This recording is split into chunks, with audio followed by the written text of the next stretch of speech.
Hey guys, welcome to the US Election Hub, and today we're going to be doing a mock 2020 presidential election. And so we have Donald Trump running for re-election against a generic Democrat. The reason why I'm not putting a progressive Democrat is because the Democratic Party is currently conflicted on who they want to run. Do they want to run Bernie Sanders wings of a party left-leaning progressive, or do they want to run someone who is more center or establishment Democrat? Especially the donors, they really want an establishment Democrat to run or a center moderate candidate. So that's the reason why I'm doing a generic Democrat in this mock election. So we're going to go ahead and start off. And just one thing I wanted to add is I'm going to be basing everything here based off approval ratings. And I'm also going to give Donald Trump the benefit of the doubt, because the tax bill is going to be voted on today in a couple of hours. And so I'm just going to say that the Republicans are going to win the tax bill, because that's what it's seeming like as of right now.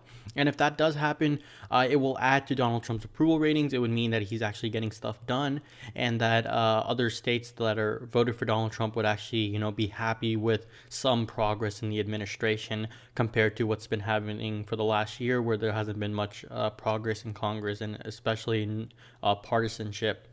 So let's go ahead and just fill in the solid red states. So let's go ahead and fill that in right now. And so obviously, not Colorado, but let's go ahead and give Colorado right away to the Democrats.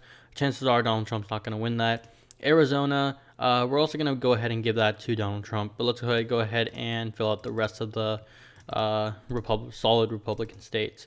Okay, Oklahoma. Texas is still going to be solid Republican against a generic Democrat. And also against a progressive, it would also be leaning red, so that's understandable. South Carolina, staunchly red. Alabama, Mississippi, Missouri. We got Arkansas, Louisiana. Iowa is actually likely going to go for Donald Trump. Same with Indiana. Indiana is where Mike Pence is from. Ohio. The reason why I'm giving Ohio right away, because Ohio is a solid Republican state now. Donald Trump won Ohio with, I believe, 13% of the vote.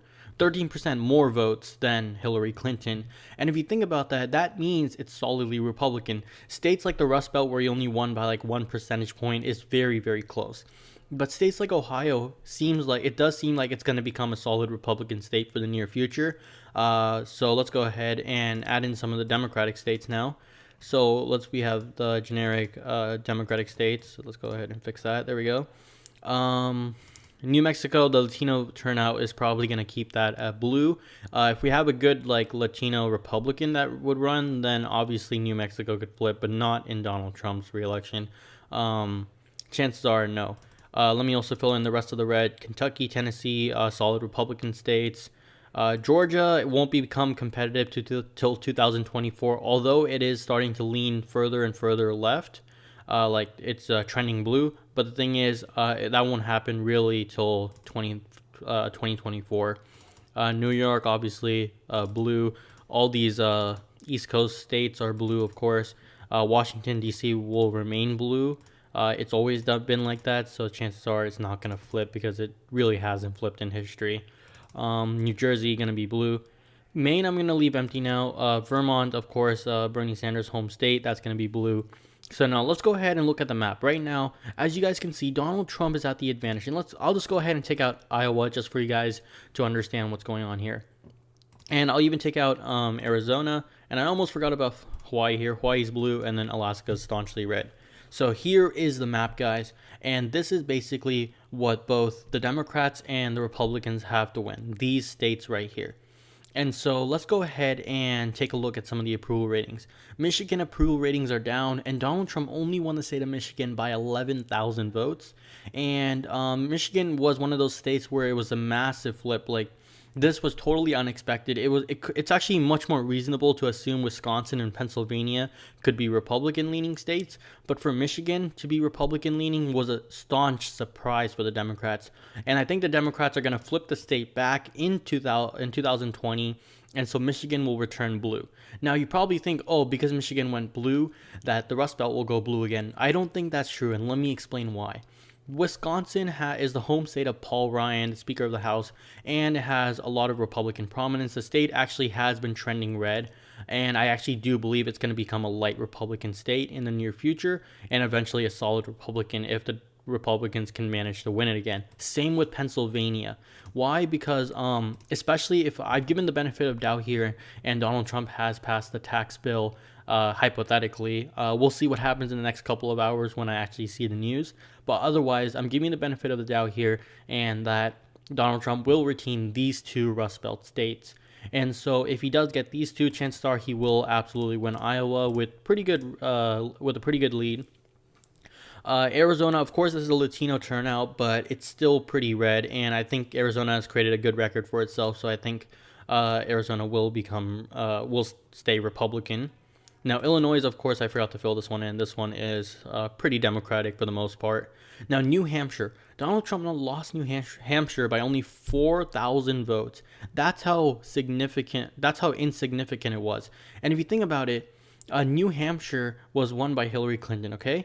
But look at the voter turnout. It was actually very, very close. And what I can assume here is that, especially on Donald Trump's policy, he recently declared a public health emergency on the opioid crisis, and drugs and opioids are a big problem with New Hampshire. I know some people say, oh, Donald Trump attacked some residents and like some of the people in New Hampshire, and I understand that, but he's done that for most ethnic groups, most state groups, and honestly, people aren't talking about that in New Hampshire. What they're talking about is the opioid crisis, the drug crisis, and people are generally believing Donald Trump, and he's doing a little bit better up here in this state. So this will become a light Republican state right there. Now you're probably wondering, Maine, Donald Trump won, I believe, only one district in the 2016 election, but the results were also very close, and I think his stance on the public health emergency opioid crisis will actually pull him over and actually let him win the 2 electoral votes from the Maine district right here, and Democrats will only get one of them. And so that's probably what I see. Virginia has been trending blue, and Virginia is going to go to the Democrats. We saw in the 2017 election, gubernatorial elections, we saw that Virginia was easily won by the Democrats by a bigger margin than what Donald Trump won the state by, and so that really indicates that Virginia will not be voting for Donald Trump's reelection. North Carolina, Donald Trump won this state by 3 points, and I do believe that he's going to re-win the state. Why? Well, his lead was actually very interesting, and North Carolina, Democrats haven't really done anything to try to challenge the state recently, and I think his approval ratings right now are okay, so I think he's going to be able to remain on that state. We're going to go ahead and leave Florida alone for now. Right now, a lot of people are wondering, oh, will Minnesota flip? Because Minnesota was very, very close in the election. It barely pulled out as a Democrat, and I think it probably will come out as a Democrat again, but it's going to be a light Democratic state. And unless Donald Trump's approval ratings go upwards like crazy, he gets like 45% or maybe 51% approval ratings, then I do believe it'll flip, but as of right now, that's not what's happening. It'll remain light Democrat. Nevada was even closer in the 2016 election, and this time around, especially the way he handled the shootings that happened in Nevada, I understand that he got a lot of controversy on social media, but if you look at the real responses of the people, what people saw is that Donald Trump came and visited them, that he came and overall, he came to support them. I know his responses to terrorism have been different across the states, and a lot of Democrats are critical of that. But if you look at the average voter, people don't really care about that stuff, and I think Donald Trump could actually win Nevada. Okay, so now we see Donald Trump is already over 273 right here, guys. So what does that mean? The Democrats could win Florida, and they end up losing the election. That's how close it could be. Now, if Donald Trump does win Florida, as you can see, he will end up with 302 electoral votes, which is very similar to how much he won. In fact, he would have picked up probably two more states since that election, but ended up losing Michigan. So this is the final electoral map I see. I actually do believe Donald Trump will win over there in Florida, especially if his tax bill does pass, and also the way he handled Hurricane Irma was actually really good, especially for Houston. Most people in Houston actually appreciate it. I think it was 51% or 54% of people really approved of Donald Trump's handling of the Hurricane Harvey in Texas. And I think a close percentage was also the same for Hurricane Irma in Florida. So that may push him over with the long-term voters who would remember what he did in his past in 2017. And along with legislation passes, I think this is really good for Donald Trump. And there you guys have it. Donald Trump wins the 2020 re-election. And he will become president for another 4 years versus a generic Democrat. I will be doing another video where I talk about specific Democratic candidates or not establishment, progressive Democrats, and chances are the map will be way tighter. In fact, it could even be a sweep for Democrats then, but we'll get to that in another video. Thank you guys so much for watching, and see you guys next time. Bye.